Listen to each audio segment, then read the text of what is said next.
Assalamualaikum warahmatullahi wabarakatuh. Kami dari kelompok 4 akan mempresentasikan topik 3 ruang kolaborasi pemahaman sebagai capaian belajar UPD dengan anggota Adisa Lovena Agil Pamungkas, Jihanuddin, Ditavia Adinianda, Reni Dwi Agustin, Holidin. Pertanyaannya yaitu, jika siswa dikatakan telah memahami suatu masalah belajar apabila siswa dapat melakukan perspektif dengan kemampuan sudut pandang siswa secara kritis, mampu membangun gambaran mengenai teori, materi, prosedur belajar, berikan contoh konkret bagaimana siswa melakukan perspektif sesuai tema atau mata pelajaran Anda sebagai bukti siswa telah memahami.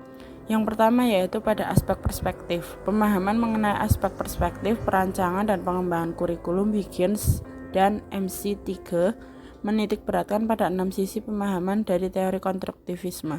Aspek perspektif adalah kemampuan berpikir kritis melalui konteks dengan menggunakan berbagai sudut pandang untuk membantu menjawab pertanyaan atau permasalahan yang kompleks.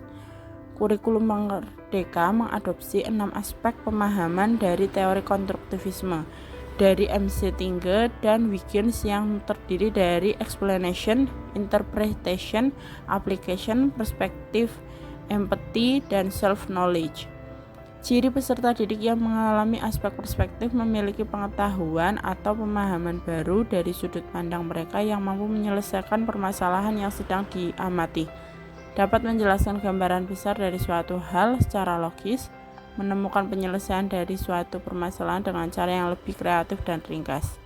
Contoh konkret, peserta didik melakukan perspektif dalam memahami pembelajaran bahasa Inggris kelas 4 materi My Living Room is Beside Kitchen. Dalam salah satu capaian pembelajaran, peserta didik mampu menggunakan bahasa Inggris untuk berinteraksi dalam lingkup situasi sosial dan kelas yang makin luas, namun masih dapat diprediksi menggunakan kalimat dengan pola tertentu. Peserta didik mampu mengubah atau mengganti sebagian elemen kalimat untuk dapat berpartisipasi dalam rutinitas kelas dan aktivitas belajar, seperti menyampaikan perasaan, menyampaikan kebutuhan, dan meminta pertolongan. Sekian presentasi dari kelompok 4. Kurang lebihnya mohon maaf. Assalamualaikum warahmatullahi wabarakatuh.